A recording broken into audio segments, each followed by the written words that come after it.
iniciadas dentro daquela região, né? E que mostre que ali é uma região inóspita, mas que pode ser considerada como um espaço geográfico, porque o homem ele consegue intervir ali de algumas maneiras, de algumas formas, certo? Mas também não é garantido, preciso primeiro ver a disponibilidade do professor e se ele tem, né? Mas para isso, né, como eu já coloquei aqui, a gente vai falando e vai acabando esquecendo de passar os slides. A gente já falou daqui da geografia do século XIX, né, que ela vem se constituir enquanto ciência por possuir metodologias. A gente já falou de Hatzel, que foi um dos principais pensadores, um pensador alemão, voltado para a questão do determinismo e que utilizou essa questão do determinismo, tanto Lablache quanto Hatzel, se nós observarmos, tem um livrinho muito interessante e que vocês vão precisar ler futuramente, que se chama A Geografia, isso serve antes de mais nada para fazer a guerra. E ela vai trabalhar justamente as formas de como a geografia ela serve para essa questão da dominação de territórios, ela serve para essa questão da expansão dos territórios, seja para exploração econômica principalmente, né? Seja para outros tipos de povoamento e assim por diante. Mas é um livro bem importante da gente ler, é um dos clássicos da geografia. Anotem aí. A geografia, isso serve antes de mais nada para fazer a guerra, autor Yves Lacorte. Esse livro a gente também tem na biblioteca, tá certo? Então, a gente também já trabalhou aqui com vocês a questão de Lablache, né? Através do possibilismo francês, né? A gente sabe também, uma das coisas que é importante que nós coloquemos, é que a geografia, enquanto ciência, ela também é cheia de princípios. Princípios esses que precisam ser determinados, né? E que eles permitem sistematizar a própria geografia para que ela seja entendida. Então, nós vamos ver aqui, eu elenquei aqui para vocês alguns princípios para a gente poder entender aqui a questão da geografia. Primeiro deles, extensão. Extensão, a gente parte da seguinte premissa. Todo fato geográfico, ele está determinado num determinado espaço. E para isso, nós vamos aos conhecimentos da cartografia, que precisam ser dimensionados a esse princípio, né? Só um instantinho aqui, só um minutinho. Será que tem onde a gente pausar aqui? Eu acho que não.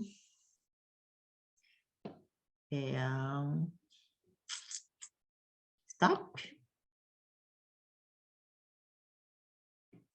Where stop? Recording in progress. Então, vamos lá. E o primeiro princípio que nós teríamos aqui seria basicamente o princípio da extensão. Ora, ocorre em um determinado lugar do espaço. E esse espaço, logo, ele precisa ser localizado. Para nós que vamos conhecendo a cartografia, que vocês estão começando a ter conhecimentos associados à cartografia, ele precisa ser dimensionado, ele precisa ser localizado. A esse princípio, a gente atribui como sendo, inclusive, uma das contribuições aí de Hatzel para a sistematização da geografia.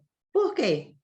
Porque Hatzel, ele passava, de certa forma, a ir em busca de territórios em que ele pudesse intervir, em que ele pudesse, de certa forma, trabalhar para que ele pudesse conquistar e dominar aqueles outros territórios. Então, era necessário ele saber qual a extensão daquele território, qual o interesse que ele teria daquele território, né? E assim sucessivamente, né? Então, o princípio da extensão nada mais é do que trabalhar o princípio da cartografia, né, aqui dentro dessa dentro dessa questão. E essa aí não deixa de ser uma das ideias da sistematização de Ratzel, né? Então, esse princípio aqui da extensão, como é colocado, né? No qual todo fato geográfico ele precisa ser localizado. Eu tenho um fato geográfico, a primeira coisa que eu faço é onde é, né? Ele precisa ser localizado. Dimensão, qual é o tamanho desse espaço? E a partir daí, nós vamos dimensionando, nós vamos utilizando, e a gente vai passar a ter um outro princípio já em seguida, logo esse da extensão, que é o chamado princípio da analogia, também como o princípio da chamada geografia geral. Bom, no que tem a ver esses dois princípios? Bom, quando nós temos um fato geográfico, e nós acabamos de identificar esse fato geográfico, identificar, localizar, ver sua extensão e até mesmo saber se esse espaço geográfico ele serve para alguma coisa, ele serve para aquela utilidade que eu estou precisando, se ele tem uma grandeza local, se ele tem uma grandeza regional, nacional, a partir daí o que a gente faz? A gente vai buscar semelhanças, a gente vai buscar diferenças, semelhanças e diferenças com outros locais. Então, por exemplo, olha só, quando eu estou estudando aqui a Bacia do São Francisco, só um exemplo, a Bacia do São Francisco, ela é um dos rios mais importantes que a gente tem aqui no Brasil, nasce lá no sudeste brasileiro, né? E ele atravessa o semiárido e vai desaguar lá no Oceano Atlântico. Quando a gente está estudando a bacia do Rio de São Francisco, a gente pode utilizar de uma analogia junto a outras bacias hidrográficas que podem ter a mesma semelhança, seja de clima, seja do tipo de rio. Para quê? Para que haja um aproveitamento de estudos que já tenham sido feitos naquela outra área e que possam ser aproveitados nessa outra. Então, vamos tomar aqui como exemplo, e um exemplo esdrúxulo, um exemplo aqui bem grande para vocês. A bacia do Rio Nilo. Por que o Rio Nilo? O Rio Nilo ele atravessa o deserto do Saara. A gente tem aqui os semiáridos, tudo bem que são áreas bem diferentes, mas que possuem aí suas semelhanças. Mas ele serve de referência ou não serve? Então, analogia, por que não buscar? Por que a gente não vai atrás também de outros espaços? E são essas semelhanças existentes, né, entre um processo e entre outro que já foi estudado, né, que a gente vai conseguindo e que a gente vai observando todos esses princípios da geografia. Um outro exemplo aqui bem rápido, que são locais que a gente tem, que a gente está presente. Questão do tipo de solo, que está presente de grande... Olha o bendito alarme, meu filho, eu não quero alarme agora, meu bem, nada de alarme agora, e é o dia que a gente vai, aí vai precisar pausar esse negócio aqui de novo. Ok? Não é o stop, filho. É só o... Pronto, o recording in progress. Então, vamos lá, vamos voltar aqui. Então, por exemplo, uma das palavras que a gente mais tem em termos de geografia de senso comum, além do espaço, claro, é a palavra lugar. E o que é que para vocês seria uma palavra lugar? O que é que o lugar representa? O que é que o lugar é para nós? O lugar é para a gente, o lugar é meu, o lugar é seu, o lugar é para tanta gente, ele representa tanta coisa.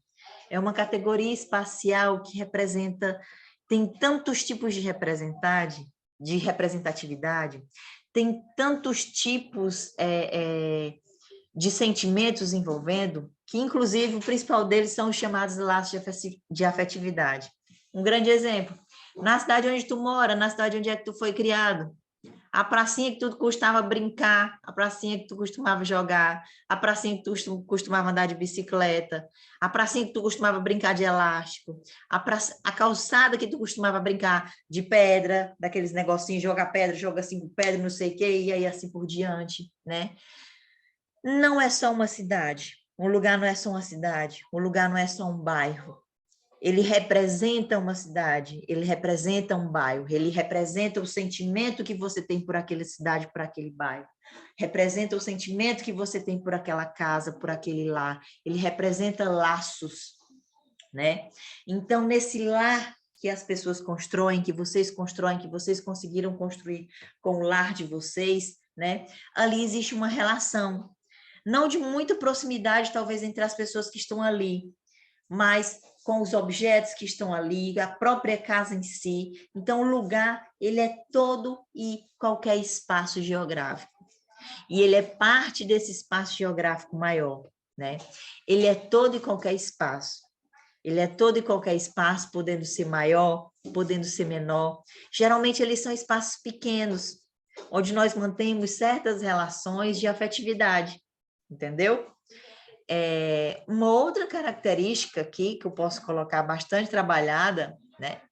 Que é aí junta da palavra paisagem, né? O que é uma paisagem?